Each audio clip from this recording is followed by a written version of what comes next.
Hey guys, it's Hannah and welcome to the Dyslexic Reader. Today I'm going to be taking you on a tour of the favourite books of mine that I read in 2018. I just want to let you guys know these are not necessarily 2018 releases, but they're just books that I have read this year. I am going to tell you my top 5 books of the year, but these are not in any particular order. Surprisingly, when I was going through this, I only owned one of these books.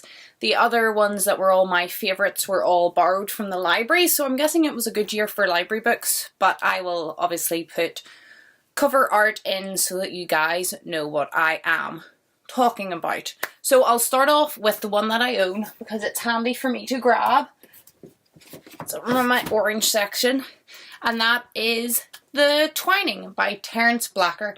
And I read this way at the start of the year, and it was actually really cheap. I got it for like 20p in like a bargain bin, and it was actually my dad who picked it out and was like, this sounds like your kind of thing. It says at the top, a story of love, war and rats, and I really love anything kind of underground. So that kind of underground ratty sewery thing for some reason is something I gravitate towards. This was so much more. It was a story about 2 orphans, and it wasn't quite Victorian London, I don't think. Maybe more like 20s, getting on to that kind of era. It's not necessarily set in the time. And it is about 2 orphans who live together, and then there's also rats. But the rats can speak, the humans just don't know that they can speak. And obviously the kids and the rats get entwined in this story. I don't know how to explain it without kind of wrecking it, but if you love underground stories like me, or anything with anthropomorphic animals in it, this was a great read. Don't let the cover and the weird description put you off, because it was really good. The pacing was good, the writing was good. It was just so much fun, and it is probably one that I will reread, hence why it's been kept on my shelves. Now that that's back on the shelves, let's get on with our other 4 books. As I said, these are in no particular order. One that I read this year, which I really loved, was The Dollmaker of Krakow. This was a World War II story, which normally if you say, I read very varied genres of books, but that is one like time period that I'm not really interested in book setting. But this was so fantastic. It was about a dollmaker in Krakow, and Poland is occupied, and they start treating the Jews differently, and all that stuff starts to unfold. And this dollmaker makes this doll who's not just an ordinary doll, and I don't really want to go past that, but the story in it is beautiful. The writing is so nice, it's so descriptive, it's really an emotional read. Even for me, who normally I don't get emotional over books, it was an emotional read, and the relationships in it are just really nice. They're not tinged in any way. Like, this dollmaker makes friends with this young girl, and it's not tinged, or sometimes I think that can come off weird, or there's always like an alternative motive for it. They just become really good friends, and just all the relationships between the characters are just so genuine and heartfelt relationships that it was just an absolute joy to read the characters. The next one I'm going to mention is a trilogy, so it's kind of 3 books. That is a Mistborn trilogy by Brandon Sanderson. I think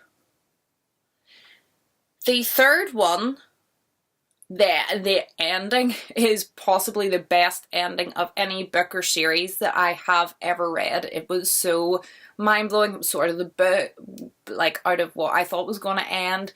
It was written so well, but it made so much sense too.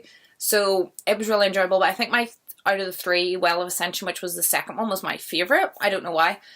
These are great. They're fantasy novels about people who can use metals in different ways to give them different powers. So some people wear them, some people have to ingest them or whatever, and then certain metals give people certain powers, and then there are some people who you can either use just one or them all. So most people can only use steel or tin. They can't use both, but then there's a few that can use all the metals, and that's kind of what it's about. And it's political, and it's exciting, and there's adventures, and there's fights, and there's a lot of deaths in the series too. and stuff, and the character development as well as the storyline is just incredible, and it was a brilliant read, I have to say that much. Another book that I loved this year was The Miniaturist by Jessie Burton, and this is another one you cannot go off the description. This is not what I thought it was going to be. It's really plugged as magical realism, and there's no magic in the book. There's a bit of a slight kind of intrigue, like what's going on here? Is this like normal? But there's no real magic in it. The mystery is never really solved, but it is a really interesting story. It is about a young lady, I believe it's in the 1600s, in Amsterdam, who is married, excuse me while I take a sip, who is married to this man, and she moves to the house, and the man lives with the sister, and the sister is used to being the lady of the house, and she kind of doesn't want to give over power. There's something weird going on. It's all just a bit weird, but the writing is beautiful. The storyline is incredibly compelling. The characters are really deep and interesting, and I just really enjoyed it. Like, just when I was reading it, like, I didn't want to put it down. I read it while at our caravan on holiday, and I read it in like 2 days, even though it's over 400 pages, because I would just like read a chapter with a cup of tea and go to set it down and do something else, and I just realised I don't want to do any more of this. I just want to continue on with this story. So that definitely, for me, would tell that it's a good book. But as I say, do not go off the synopsis for this, because it's just wrong, and I've heard people give it negative reviews because they thought that they were going into something different than what they ended up getting. So just be aware of the synopsis is wrong, but it is still a really good book if you go in with an open mind. And the last book that I want to talk about is a middle grade book. I love middle grade books. I read a lot of them. But normally I don't give them 5 stars because I think not necessarily, but I think sometimes they're just not as well written. They're just not as immersive stories, and you can understand why. So normally 4 stars is a good solid middle grade for me, but this one I just absolutely adored everything about it, and that was The Extraordinary Colours of Auden Dare by, I'm going to butcher this name, I don't know if it's Scylla Bethel. It was amazing. I don't want to say too much about it. It's about a young boy who is colourblind. It is set in the not so distant future, where the world is at war over water. That whole subplot was so interesting. The boy's father was away at war, and him and his mother don't have a lot of money, and his uncle had died like a year previous, so they moved from London to the uncle's house that was left to them in Oxford, and he meets a friend, and there's something weird going on, and his uncle was an inventor, and maybe his uncle didn't die of natural circumstances, maybe someone was after one of his inventions, and this whole story ensues. But as I said, the world, like the way that everything had changed was so realistic, yet so weird. Like, the prices of everything, the whole economy had shifted, and the whole way that the war was constructed around the water, and how the government was like ruling everything and like assigning water to people and stuff was super interesting to me. But the storyline of Auden and his story and finding out more about his uncle who he's lost was just really heartfelt. It was really touching. It had good pace. It was written well. Afterwards, I tried reading another book by the same author, and it was enjoyable, but it wasn't the same for me. This book just like really got under my skin and touched me, and I think it'll stay with me for a long time, if not forever. And it was just one of those things. I just had like a little moment with this book, and for me, it's 2 o'clock. For me, reading it at that time, it was just perfect, and I loved it. And I think actually this could be maybe my favourite read of the year, hands down, although these aren't in order. But I think if I had to pick one at gunpoint, that would maybe be the one that I would pick.